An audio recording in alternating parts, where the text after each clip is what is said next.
네, 안녕하세요. 스포츠조사 구술 강의를 맡은 박두영입니다.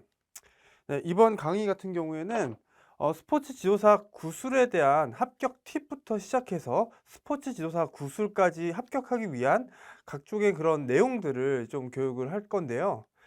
먼저 스포츠 지도사 구술 팁에 대해서 먼저 알아보게 되면 어, 첫 번째, 전문성을 가져라 라고 말씀드리고 싶어요. 그래서 저희 수업 때 항상 시작을 할 때는 저희 지금 수강생분들 그리고 운동 전문가, 이제 예비 운동 전문가죠. 운동 전문가들이 꼭 외쳐야 될 용어들이 있습니다. 뭐냐면 나는 운동 전문가다 라는 구호를 외치고 시작할 건데요. 시험관에 들어가시면 굉장히 많은 그 심사위원분들이 계세요. 그래서 이제 많은 심사위원분들의 그런 전문성에 눌려서 제가 이제 질문에 답을 제대로 못하는 경우가 있습니다. 그 내용을 아는데도 떨려서 답을 못하는 거거든요. 그렇기 때문에 이제 나는 운동 전문가라고 이렇게 생각을 하게 되시면 사실상 어떠한 그런 문제가 나오더라도 사실상 좀 더 이제 알려주는 입장으로 대답을 하게 되면 아는 것도 더 쉽게, 그리고 모르는 것도 어느 정도 알 수 있게 설명할 수 있을 거라고 생각됩니다. 그래서 수업 시작하기 전에 저희는 나는 운동 전문가다 3번 외치고 시작하도록 하겠습니다. 그리고 두 번째는 침착성인데요. 이 침착성 같은 경우에는 저희가 떨려서 사실 답을 못하는 거지 몰라서 답을 못하는 게 아닙니다. 그렇기 때문에 항상 내 페이스대로 질문을 답변할 것, 이렇게 생각하시면 돼요. 그래서 앞쪽에 루틴을 하나 좀 정해주시면 좋은데요. 어떤 루틴이냐면 뭐 이런 질문에 대해서 답변하도록 하겠습니다 하면서 제 마음을 조금 이렇게 침착하게 만들고, 질문에 대해서 내가 아는 용어로 답변할 수 있게끔 내가 이 질문을 어느 정도 변형시켜서 침착하게 대답하는 스킬도 어느 정도 익숙해 주시면 좋을 것 같습니다. 3번은 유연성인데요. 이 유연성은 뭐냐면 내가 질문이 나왔을 때 모르는 문제가 있어요. 그럼 모르는 문제를 내가 아는 문제로 바꿔서 대답을 하는 식으로 답변을 하시면 모르는 문제를 내가 아는 답 대답한다 라고 하는 식으로 이 모르는 문제도 어느 정도 대답하셔야지 사실상 문제에 대한 답을 한 거기 때문에 그런 성의에 대한 점수도 줄 수 있습니다. 그래서 문제가 만약에 5문제 혹은 6문제라고 치면 그 문제에서 적어도 한 4문제 혹은 5문제는 제대로 답변하시고 나머지 모르는 2문제 같은 경우에는 어느 정도 내가 아는 지식 선에서 설명할 수 있는 그런 좀 근사치의 답을 하시는 게 합격에 훨씬 더 도움이 되실 겁니다. 그리고 마지막으로 간결성인데요. 이거는 공부할 때랑 조금 연관되어 있습니다. 공부할 때. 그래서 이 간결성 같은 경우에는 내가 공부할 때 뭘 위주로 해야 되냐? 키워드 위주로 외우기가 중요합니다. 저희가 이 스포츠 조사 구술 이제 시험을 보신다는 거는 스포츠 지도사 필기를 합격하셨기 때문에 이 실기를 보는 거잖아요. 그렇기 때문에 지식적인 부분이 딸려서가 아닙니다. 그냥 제가 편한 용어로 외우지 못했기 때문에 어떻게 보면 떨리는 거예요. 모르는 거고. 그렇기 때문에 공부하실 때 항상 그 어떠한 질문에 대한 키워드 답변을 외우시고 그거에 대해서 좀 더 부연 설명하는 식으로 답변하시면 사실상 이 스포츠 구술 어렵지 않게 통과하실 수가 있습니다. 그래서 이 4가지 꼭 알아두시고요. 가장 중요한 건 뭐냐면 여기입니다. 전문성. 나는 운동 전문가로서 내가 이 생활체육 혹은 전문체육, 뭐 노인체육, 유아체육, 장애인 체육에 들어갔을 때 보디빌딩을 지도할 때 나는 운동 전문가다라는 생각을 꼭 가지고 이 생활체육에 임하셔야 되기 때문에 꼭 이 부분은 공부하시는 내내 조금 학습하시면 좋을 것 같습니다. 자, 그리고 자, 그래서 저희 이제 수업 시작하기 전에 나는 운동 전문가다 외치고 시작하겠습니다. 그러면 시작하겠습니다. 나는 운동 전문가다. 나는 운동 전문가다. 나는 운동 전문가다. 네, 시작하겠습니다. 먼저 협회 최신 규정입니다. 이 협회 최신 규정에서는 사실 보디빌딩 협회가 어떻게 태어났는지, 그리고 협회에서 어떠한 경기 규칙을 가지고 있는지, 어떤 복장이 있는지, 이런 것들을 조금 상세하게 알아두시면 좋은데요. 우선 저희가 1번 먼저 들어가기 전에 별표를 제가 하나씩 점수에다가 매길 거예요. 그래서 이 별표가 결국에 중요도겠죠. 그래서 별표 1개부터 5개까지 정해 보도록 하겠습니다. 그래서 별표가 1개에서 2개다. 그러면 어느 정도 그냥 알아두기만 해라. 시험장 앞에서 그냥 조금만 보고 들어가면 된다라는 식이고요. 3번 별 3개랑 4개 정도 같은 경우에는 키워드를 꼭 알아두고 들어가셔야 됩니다. 그래서 시험 보기 시기 전에 내용의 키워드를 꼭 외우고 들어가시고요. 별 5개 같은 경우에는 꼭 외우시고 그 문장을 통으로 외우시면 좋을 것 같습니다. 왜냐면 이만큼 빈도가 높고 응용 가능성이 높기 때문에 이 중요도를 저희가 이제 별표로 제가 설정을 하였습니다. 그래서 이 부분 꼭 기억해 주시면 좋을 것 같습니다. 문제 1번 국내 심판원의 등급과 심사 범위에 대해 말하시오. 이거는 별표 0.5입니다. 잘 안 나오는 그 문제이긴 한데 좀 그냥 간단하게 설명드릴게요. 당연히 심판원 등급 1급이 2급보다 당연히 높다고 보실 수 있죠. 그러면 1급은 전국 규모, 그다음에 지역 규모의 심판위원을 모두 이제 지명받을 수 있고요. 2급 같은 경우는 지역 규모만 심판으로 지명받을 수 있습니다. 2번 심판의 주의사항에 대해 말하시오. 별표 2개고요. 간단하게 좀 이거를 다 설명하려고 하시면 사실 구술시험에서 시간도 굉장히 제한되어 있고, 그 다음에 이 심사위원께서도 몇 가지 얘기하시면 딱 말을 끊어요. 그렇기 때문에 여기서 핵심만 딱 알아두시고 답변하시면 될 것 같아요. 자, 핵심 뭐냐면 2번째, 다른 심판원의 심판 결정에 의도적인 영향을 주어서는 안 된다. 그리고 4번째, 제일 중요하죠. 참가 선수 누구에게라도 지도를 해서는 안 됩니다. 그래서 아는 사람이어도 지도를 해서는 안 되죠. 심판이니까 결국에 마지막 공정한 심사를 해야 된다라는 것이 바로 심판의 주의사항이라고 보시면 좋을 것 같아요. 이 3가지 알아두시면 좋을 것 같고요. 3번, 심판의 판정에 관한 의무에 대해 말하시오. 별표 2개고요. 외부 단체로부터 독립해서 공정한 업무를 수행해야 되고 해당 단체의 규약을 준수하고, 가장 중요한 건 명확한 판정, 공정한 업무, 이게 중요하다고 볼 수 있습니다. 4번 도핑이란 무엇인지 설명하시오. 이건 별표 5개고요. 이 도핑은 굉장히 그 보디빌딩에서도 그렇지만 각종 그런 전문 선수에서도 핫 이슈이기 때문에 일단 내용은 잘 알아두시고 가셔야지 도핑이 무엇인가 라고 물어봤을 때 그거에 대한 정의를 정확하게 답변하셔야 됩니다.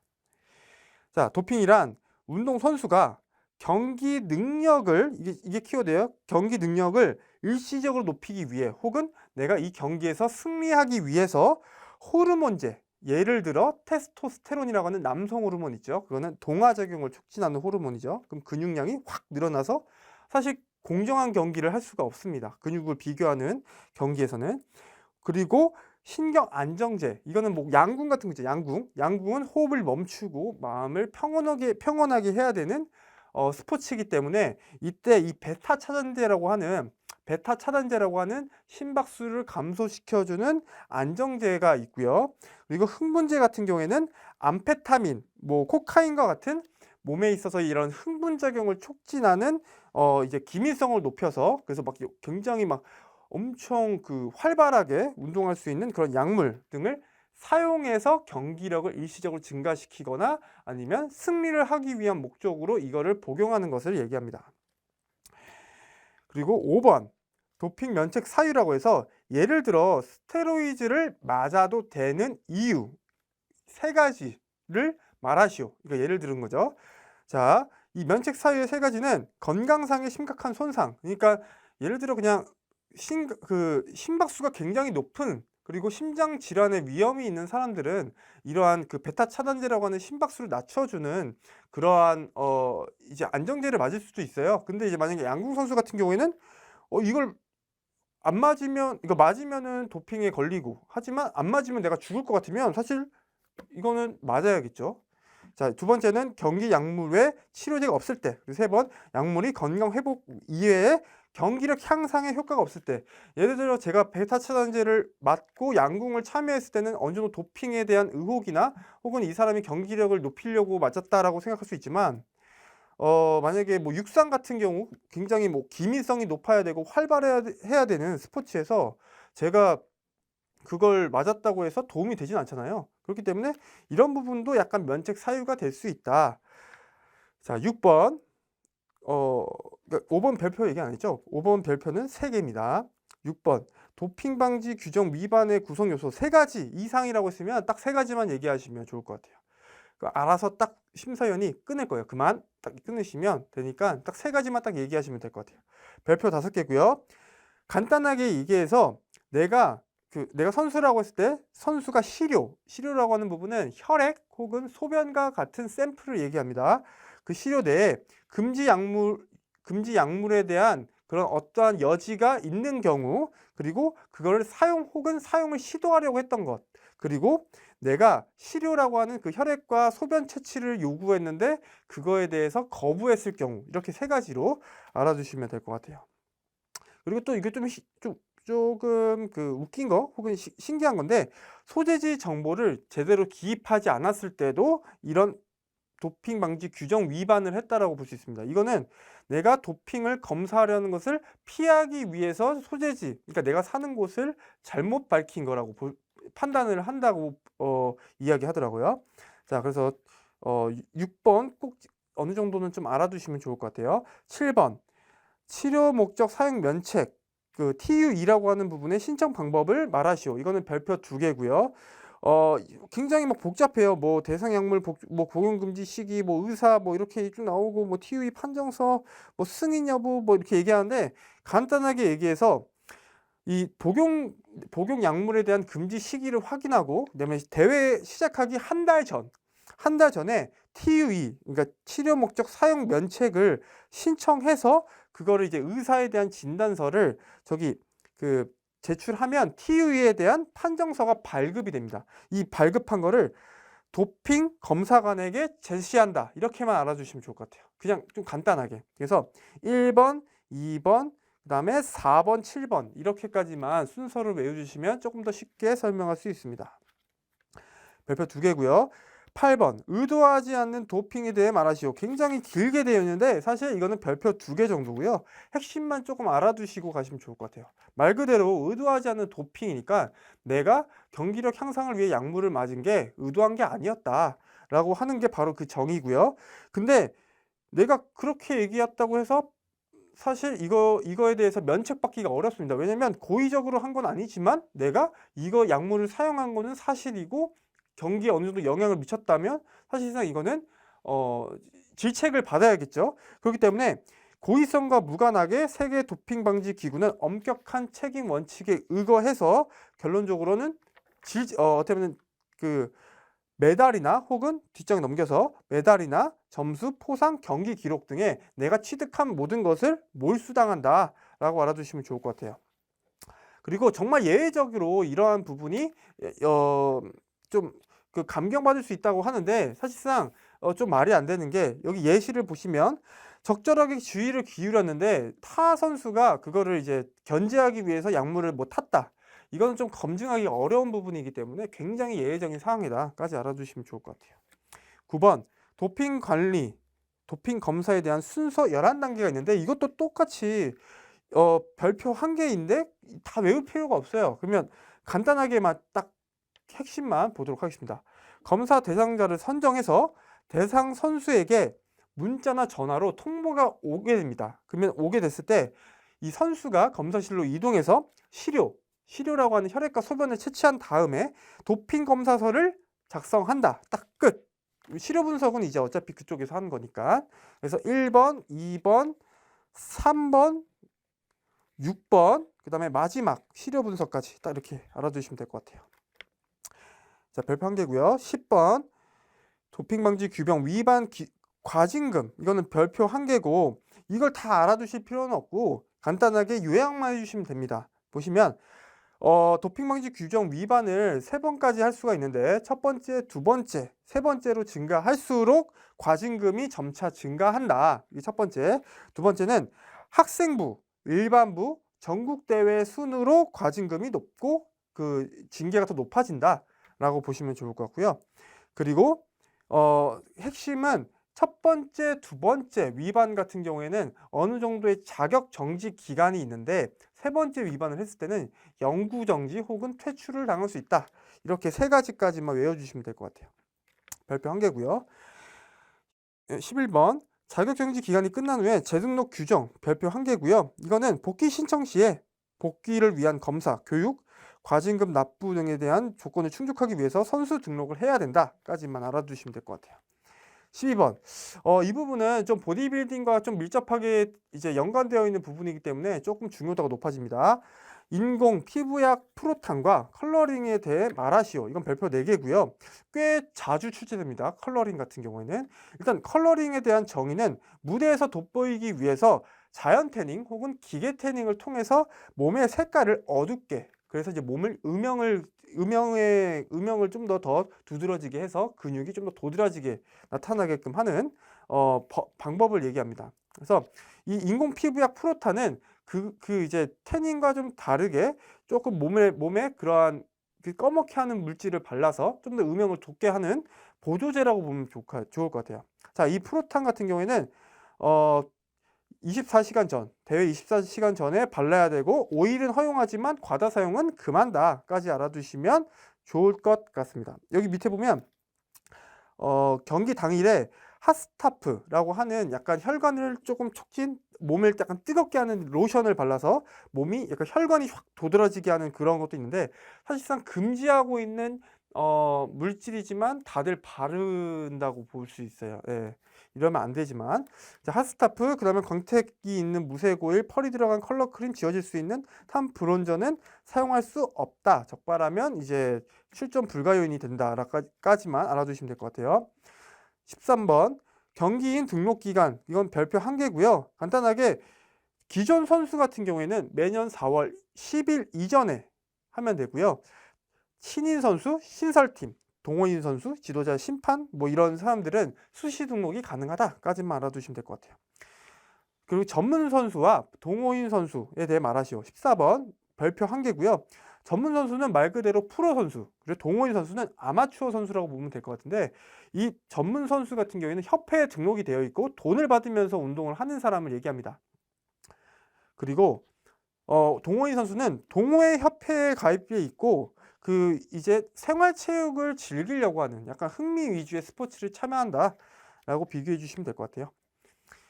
자, 15번은 전문 선수의 활동 제한 사항은 무엇인가? 별표 2개고요.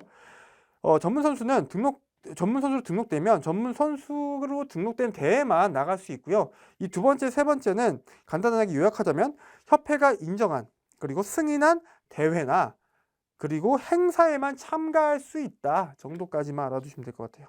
16번 대한보디빌딩 협회 설립 연도는 1987년도고 설립되고 나서 승인된 거는 1년 뒤다까지만 알아두시면 될 것 같아요. 별표 2개입니다.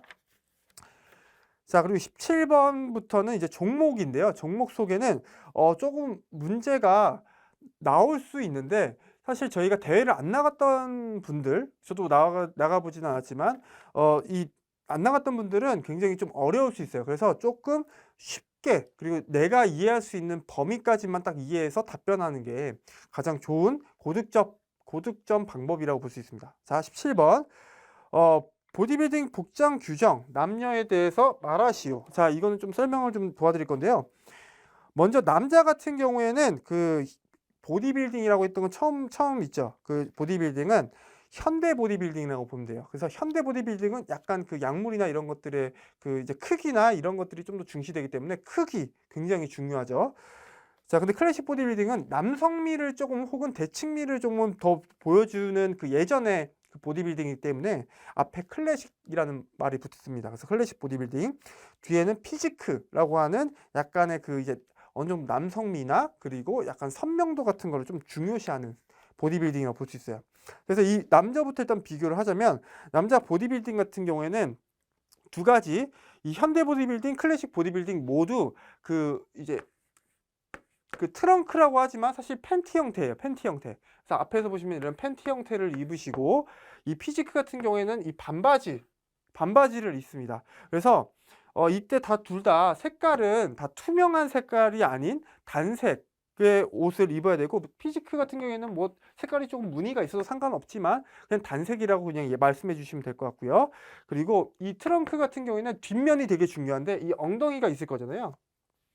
만약에 엉덩이가 이렇게 있으면, 이제 엉덩이가 있으면 이제 보디빌딩 같은 경우에는 대둔근의 3분의 4 정도를 가려야 됩니다. 3분의 4 정도 이렇게. 네, 그게 규정이고, 그다음에 트렁크 안에 여기 패드를 넣는 거를 방지합니다. 방지. 왜냐면 이 호르몬을 많이 복용하신 분들은 이제 이러한 고환 축소나 여러 가지 그런 이제 남성성에 대한 부분이 굉장히 줄어들기 때문에 여기 앞에 트렁크에다 무언가를 삽입하는 것은 약간의 감점 요인 혹은 이제 불가하다라고 볼 수 있습니다. 그리고 이제 피지크 같은 경우에는 여기서 이제 뭐 엉덩이가 보이거나 그러진 않지만, 이 무릎이 이렇게 있으면 무릎의 위쪽까지 살짝 덮는 정도까지 이 바지가 내려와야 된다 라고 알아두시면 될 것 같고요. 똑같이 여기 트렁크 앞쪽에 트렁크에는 뭔가 트렁크 안쪽에 패드를 사용하는 것은 방지한다 라고 보시면 좋을 것 같아요. 그리고 밑에 보시면 결혼 반지 외에 다른 소품 착용 및 사용을 금지하고요. 그다음에 뭐 이제 과다한 오일이나 브론즈 사용 금지는 이제 복장 규정보다는 약간 이제 프로탄 혹은 이제 컬러링의 규정이라고 보시면 좋을 것 같아요. 여자 같은 경우에는 피지크라고 하는 약간의 그런 선명도가 높거나 혹은 약간의 부피가 있는 이제 클래식 보디빌딩과 좀 유사한 이제 여자 보디빌딩 스포츠고요. 보디 피트니스나 이제 비키니 피트니스 같은 경우에는 약간 여성에 대한 선을 좀 더 돋보이기 위한 약간 그 남자 피지크랑 좀 비슷한 좀 행태를 좀 보여준다고 볼 수 있어요. 이 세 가지 여성 보디빌딩 모두 다 이제 옷을 입었을 때 투피스 형태로 입게 되고요. 이 투피스는 무조건 투명하지 않아야 되고요. 색상은 어느 정도 단색에 대한 부분을 좀 추천하고 있습니다. 그 대신에 이제 뭐 제가 그림이 잘 못 그리긴 하는데, 자, 귀걸이나 팔찌 그리고 링까지도 어떻게 보면 어느 정도 꾸미는 거는 좀 허용한다. 네, 그렇게 알아두시면 될 것 같아요. 자, 근데 이제 남자도 똑같이 이제 엉덩이 쪽에 대한 부분을 얘기했는데, 이거는 조금 구분해 주시면 좋을 것 같아요. 피지크랑 보디 피트니스 같은 경우에는 엉덩이 라인을 봤을 때 먼저 대둔근의 2분의 1 정도를 가려야 되고요. 근데 이 비키니 피트니스 같은 경우에는 대둔근의 이제 3분의 1 이상 조금 더 올라간다고 보시면 될 것 같아요. 이렇게 조금 더 올라가서. 그래서 여성미를 조금 더 돋보이고 이 대둔근의 라인을 좀 더 확인할 수 있는 어느 정도의 지방에 대한 부분도 어느 정도 중요한 부분이기 때문에 이 비키니 피트니스는, 그래서 이 3분의 1까지 올라간 그런 형태의 비키니를 입어야 합니다. 근데 여기서 좀 구별할 수 있는 게, 피지크 같은 경우에는 약간 남자 그 클래식 보디빌딩과 같기 때문에 이제 신발을 신을 수가 없어요. 신발을 신을 수가 없고, 보디 피트니스나 비키니 피트니스는 굽이 있는 신발을 신어도 되는데, 이제 앞굽은 1cm 정도 돼야 되고, 그 다음에 힐 최대 높이는 한 12cm까지 가능하다. 그 대신에 통굽은 안 된다. 통굽은 안 된다라고 보실 수 있고요. 아까 얘기했던 것 머리 손질, 뭐 귀걸이 이런 거 다 되는데, 이제 오일이나 탄 이런 거는 조금 이제 규정이 있다라고 알아두시면 될 것 같아요. 이 자세하게 뭐 남자와 이 여자의 그 경기 보디빌딩에 대한 종류는 좀 뒤에서 좀 설명 도와드리겠습니다. 자, 18번. 이거 17번은 이제 별표가 3개라고 보시면 좋을 것 같아요. 18번. 보디빌딩 시합 무대의 포즈대 규격에 대해서 말하시오. 이건 별표 2개고요. 간단하게 좀 설명드릴게요. 시합 무대는 정중앙에 위치해야 되고, 그래야지 근육을 균등하게 볼 수 있죠. 그리고 두 번째는 조명이 반드시 3개조가 있어야 돼요. 그래서 정면이나 이제 옆쪽에, 그리고 이제 우측 좌측에. 왜냐면 이 한쪽에만 몰려 있으면 그 이제 근육이 음영이지거나 혹은 한쪽은 너무 과하게 하얗기 때문에 이 근육을 잘 보기가 어렵겠죠. 예, 그래서 이제 꼭 반드시 세개조가 있어야 되고, 가로 길이는 6m 이상. 왜냐하면 6명이 최종 무대에 쓰기 때문에 1m씩 간격을 따지면 6m가 돼야 됩니다. 그래서 가로 길이는 6m 이상이 돼야 되고, 너비는 1m 30, 1m 50, 그리고 높이는 60cm이어야 한다라고 하는 게 경기 규정이고요. 맨발로 무대를 서게 되기 때문에 카페트를 깔아야 된다까지만 알아두시면 될 것 같아요. 19번 남자 보디빌딩 인정 장소와 연도. 이건 남자 보디빌딩은 유고슬라비아 1970년 IFBB라고 하는 인터내셔널 페더레이션 보디빌딩 앤 피트니스라고 하는 협회, 권위 있는 협회에서 공식적으로 인증받았다. 알아두시면 될 것 같고요. 여자 피지크 인정 장소 같은 경우에는 처음에 에콰도르, 그리고 IFBB라고 하는 인터내셔널 페더레이션 보디빌딩 앤 피트니스라고 하는 총회에서 2012년도에 조금 남자보다 늦죠. 공식으로 인정받았습니다. 이건 별표 둘 다 2개라고 보시면 될 것 같아요. 21번 남자 경기 규정 포즈 7가지를 설명하시죠. 이거는 굉장히 자주 나와요. 그래서 이거를 꼭 알아두시면 좋을 것 같아서 별표 5개. 이건 경기 실기랑도 연관돼 있죠. 스포츠 실기 하면서 항상 말로 연습하는 연습, 말로도 꼭 내뱉는 연습을 좀 해주셨으면 좋겠어요. 자, 보시면 꼭 영어로 외우시는 게 좋고요. 자, 먼저 프론트 더블 바이셉스, 뭐 이렇게 해서 남자는 이렇게 하겠죠. 그 다음에 프론트 렛 스프레드, 그 다음에 사이드 체스트, 그 다음에 백 더블 바이셉스, 뒤로 하죠. 뒤로. 그 다음에 백 렛 스프레드, 그 다음에 사이드 트라이셉스 하시고, 그 다음에 업도미널 앤 타이, 이렇게까지 포즈를 취해주면서 답변을 해주시면 오히려 더 그 심사위원들이 좀 더 가산점을 주실 수도 있습니다. 그리고 22번 여자 규정 포즈 4가지, 이것도 별표 5개인데요. 여자는 규정 포즈가 남자보다 조금 더 적습니다. 그래서 이거는 좀 구분해서 알아두셔야 돼요. 그래서 프론트 더블 바이셉스, 여자 같은 경우에는 약간 이런 식으로 뭐 이제 그 포즈가 진행되죠. 사이드 체스트 같은 경우에는 뭐 이런 식으로 이제 되겠고, 백 더블 바이셉스는 뒤로 해서 이렇게, 그 다음에 사이드 트라이셉스 이런 식으로, 그 대신 다리를 약간 좀 뻗어서 이렇게 진행하죠. 이렇게 해서 총 4가지의 규정 포즈가 있다. 자, 경기 진행 방식 좀 설명드릴 건데, 이 경기 진행 방식 같은 경우에는 남자랑 여자를 구분하기보다는 사실 조금 그 구분을 좀 크게 좀 해야 될 것 같아요. 보시면 남자 같은 경우에는 뭐라고 했어요? 현대 보디빌딩 있죠. 그 다음에 클래식, 그 다음에 피지크가 있습니다. 이게 남자죠. 자, 이 현대 보디빌딩 같은 경우에는 좀 더 부피에 좀 더 초점을 두어 있죠. 그래서 여기서 보시면 이 피지크는 부피가 너무 커도 감점 요인이 될 수 있습니다. 자, 그리고 이제 선명도 같은 경우에는 사실상 이 현대 보디빌딩보다는 좀 더 피지크에 좀 더 초점을 두고 있죠. 물론 현대 보디빌딩도 선명도가 중요하긴 한데 여기가 더 중요하다는 얘기예요. 그리고 자연스러운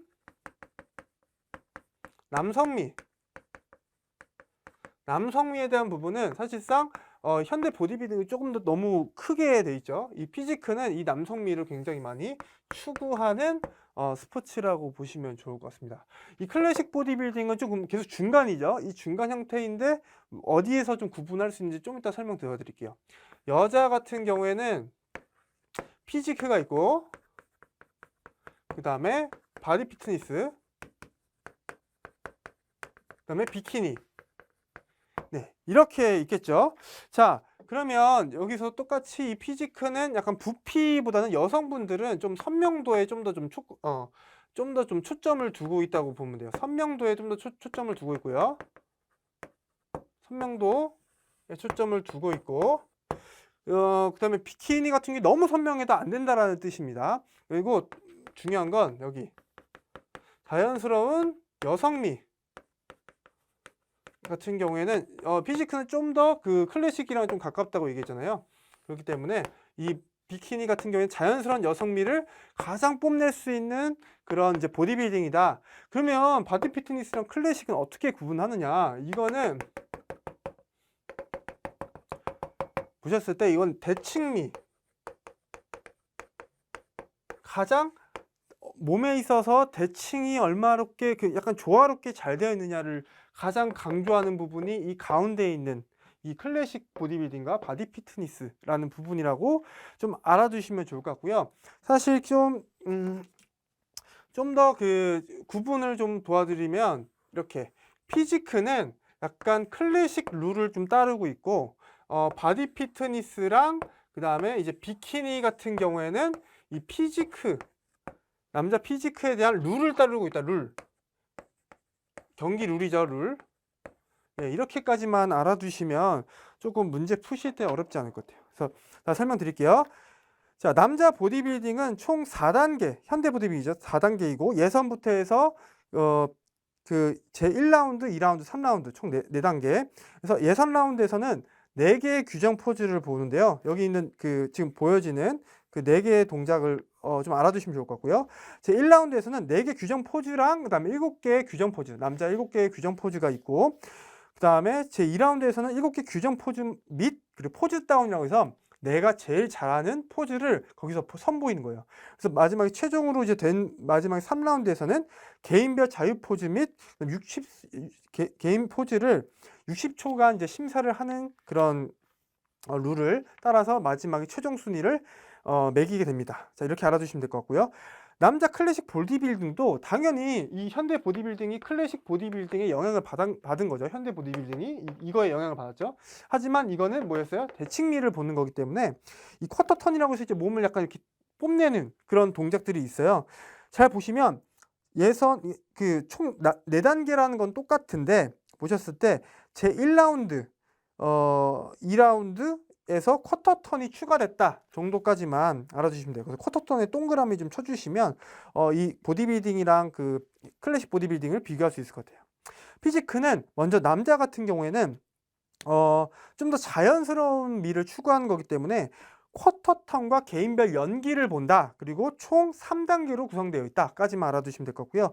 여자 같은 경우에는 클래식 보디빌딩과 룰이 비슷하다라고 보시면 되는데 진짜로 보시면 총 4단계라는 것과 그리고 쿼터 턴이 예선 제1라운드와 제2라운드에 포함되어 있다라고 보시면 될 것 같고 좀 다른 점 같은 경우에는 4개의 규정 포즈를 좀 보는데 이 4개의 규정 포즈가 남자랑 여자랑 좀 달라요. 자, 다시 비교해 볼게요. 클래식 보디빌딩 보시면 그 업도미널 앤 타이가 4개의 규정 포즈에 하나 포함되어 있는데 여자 같은 경우에는 업도미널 앤 타이가 빠지고 사이드 트라이셉스가 추가되어 있다까지 구분해 주시면 완벽하게 이해하시는 거죠. 자, 그러면 여자까지는 그 여자 피지크까지 보셨고 이제 여자 보디 피트니스와 비키니 같은 경우에는 남자 피지크랑 유사하다고 했죠. 그래서 총 3단계 똑같죠. 피지크 총 3단계고 그다음에 이제 쿼터 턴을 보는 것 같은데 여자랑 남자를 구분하는 거는 L 워킹이라고 하는 부분이 좀 추가되어 있다까지만 알아두시면 될 것 같아요. 그리고 24, 25, 26, 27번까지 보시면 그 각각의 감점 요인을 얘기했는데 이거를 좀 비교해서 설명해 주시면 사실상 전부 다 답변하실 수가 있을 거예요. 이거를 머리에 딱 입력을 좀 해주시면 될 것 같고요. 별표는 3개에서 4개 정도 수준. 이것까지 이렇게 문제가 자주 나오지는 않아요. 그 대신에 저희가 보디빌딩을 한다면 어느 정도는 알아두시는 게 좋겠죠. 그래서 뭐 피지크 하나만 딱 볼게요. 24번 피지크의 경기 감점 요인. 피지크의 경기 감점 요인은 뭐예요? 부피가 너무 크면은 감점이 되겠죠. 그리고 선명도가 떨어지면 감점이 되고 남성미가 떨어지면 감점이 된다라고 해서 약간 반대 장점에 대한 반대를 얘기해 주시면 바로 감점 요인이 되겠죠. 자, 28번 볼게요. 시상식에서 실격되는 사유. 이건 별표 2개고 저희가 만약에 최종으로 순위를 정했을 때 마지막에 사진을 찍고 이 순위에 대해서 이제 박수를 쳐주고 좀 인정을 해줘야 되는데 그게 아니라 자기가 순위를 잘 못 받았다고 해서 자기가 등수를 잘 못 받았다고 해서 그냥 나가버리는 행위. 이런 것들은 실격 사유가 될 수 있습니다. 네. 저희가 3번 스포츠 인권은 다음 시간에 알아보도록 하겠습니다. 감사합니다.